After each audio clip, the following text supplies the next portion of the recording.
अस्सलाम वालेकुम। शुरुल्लाह के बबर का नाम से जो निहायत रहम वाला है। आज हम बनाने लगे हैं बहुत ही ज़बरदस्त सॉसें। घर पे बनाएंगे हम। ये पिज़्ज़ा सॉस भी हो सकती है, इसको आप शवारमा सॉस भी कह सकते हैं। ये मैंने शवारमा सॉसेस बनाई हैं घर पे। तो आपने वीडियो के एंड तक देखना है ताकि आप मुझसे भी अच्छी और बेहतर घर पे बना सके। तो शुरू करते हैं। बिस्मिल्लाहिर्रहमानिर्रहीम। इसके लिए मैंने लिया है एक प्याली प्यारी सी, इसमें मैं डालूंगी 4 चम्मच ये चिली जो होती है, क्रश चिली, वो वाली ली है मैंने। आप दूसरी भी ले सकते हैं, साबुत वाली लाल मिर्च जो होती है वो वाली ले सकते हैं। मैंने ये वाली ली है, मेरे पास थी। अगर आपके पास है तो आप यही वाली ले लें। इसको हम 4 चम्मच को पानी में भिगो के रखेंगे 10 मिनट के लिए ताकि ये नरम हो जाए। तो उसके बाद हम इसके बाकी प्रोसेस करेंगे। 10 मिनट के लिए आपने इसको एक साइड पे करके रख देना, बाकी चीजें तब तक तैयार कर लें। तो इसे अच्छे से डिप करके आप इसे रख दें एक साइड पे। अगर आप चैनल पे नए हैं तो चैनल को सब्सक्राइब जरूर कर लीजिएगा।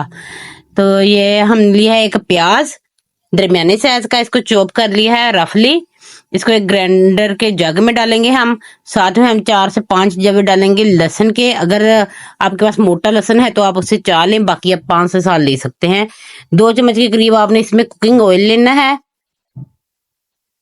इसमें पानी नहीं जाएगा, जो पानी था वो ही जाएगा। 1 चम्मच मैंने इसमें सोया सॉस, 1 चम्मच मैंने इसमें चिली सॉस, और इसमें केचप डाली है मैंने 2 चम्मच के करीब। आप इसे कम या ज्यादा कर सकते हैं। ये रेड चिली सॉस बना रही हूँ मैं, जो रेड वाली सॉसेस होती है वो वाली। नमक डालेंगे हस्बे जरूरत इसमें। और जो हमने चिली भिगो के रखी हुई थी मिर्चें, वो इसमें डाल देंगे पानी के साथ ही। और 1 चम्मच हम इसमें सिरके का डालेंगे और इसको करेंगे ग्राइंड। ग्राइंड करते हुए अगर आपको थोड़ी सी मुश्किल हो तो आप इसमें सोया सॉस डाल सकते हैं। अच्छे से इसको ग्राइंड करेंगे और पेस्ट बन जाएगा इसका अच्छा सा।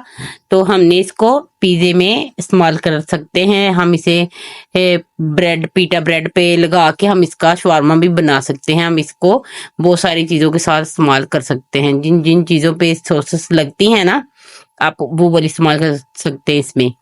तो ये देखिए जी, हमारी सॉसेस बन के तैयार हो गई है ये वाली। तो ये बड़ी जल्दी बनती है, 10 मिनट में, ये 10 से 15 मिनट में बन जाती है। 10 मिनट सिर्फ भिगो के रखना होता है अपने, बाकी 2 से 3 मिनट लगते हैं। ये देखिए जी कितनी प्यारी बन गई। तो शुरू करते हैं हम अब दूसरी वाली अपनी सॉसेस। व्हाइट सॉस, इसके लिए मैंने तिल लिए हैं 4 से 5 चम्मच। इसको मैं ड्राई रोस्ट करूंगी। ये देखिए जी, अच्छे से इसको ड्राई रोस्ट कर लें। अगर चैनल पे नए हैं तो चैनल को सब्सक्राइब और वीडियो को लाइक जरूर किया करें। और कमेंट बॉक्स में आप अपनी राय से मुझे जरूर आगाह किया करें, मुझे आपकी कमेंट पढ़ के बड़ी खुशी होती है। ड्राई रोस्ट करने आपने, जलाने नहीं है। और इसको अलहदा किसी प्याली में निकाल के रख लें, किसी भी बर्तन में, ताकि ये ठंडे हो जाए। अगर इसमें फ्राई पैन में रहने देंगे तो इसका प्रोसेस चलता रहेगा कुकिंग का और ये जल जाएंगे। हमने मोयनीज ली है 3 से 4 चम्मच। आप ज्यादा भी ले सकते हैं इसको।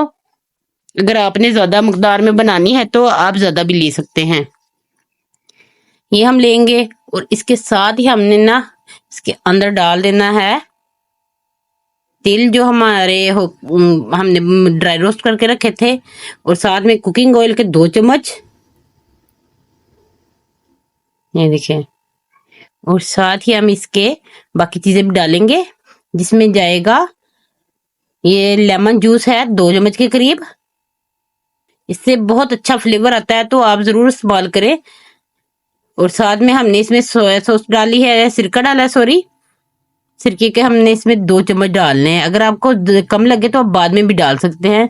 मैंने अभी के लिए 1 डाला है। और लहसुन के हम 4 से 5 जवे डालेंगे छील के। इसमें डालेंगे व्हाइट पेपर 1 चम्मच के करीब। 1 चम्मच हम इसमें डालेंगे नमक, इसे कम भी कर सकते हैं हम नमक को अपने जायके के हिसाब से। और इसमें जाएगा ब्लैक पेपर, ये आधा चम्मच जाएगा। और साथ में जाएगा एरोगेना, जो हम पिज्जे में इस्तेमाल करते हैं। तो ये भी आप डाल दे 2 चम्मच के करीब। ये इसकी जान होती है और इसके साथ इसका फ्लेवर बहुत मजे का बनता है। आप जरूर डालें इसको। अगर नहीं है तो आप स्किप भी कर सकते हैं, क्योंकि काफी जगह पे ये नहीं भी मिलता, बाजार से वैसे इजीली मिल जाता है। तो इसे हम करेंगे ग्राइंड। अगर थोड़ी सी मुश्किल हो रही हो तो आप इसमें सिरके का 1 चम्मच आप डाल सकते हैं, तो ये सही से ग्राइंड हो जाएगा। और आप इसमें कुकिंग ऑयल भी डाल सकते हैं। तो ये भी हमारी सॉस बन के बिल्कुल रेडी है, ये देखें माशाल्लाह से। और बर्तन को बिल्कुल अच्छे से साफ किया करें ताकि रिजक बिल्कुल भी ज़ाया ना हो। ये देखिए जी माशाल्लाह से। हमारी दोनों सॉस बन के रेडी हैं। आप इसे पिज़्ज़े में भी इस्तेमाल कर सकते हैं और आप इसे शवारमे में भी इस्तेमाल कर सकते हैं। ये मैंने शवारमे के लिए ही बनाई है। मुझे दें इजाज़त अगली वीडियो तक के लिए। अल्लाह हाफिज़।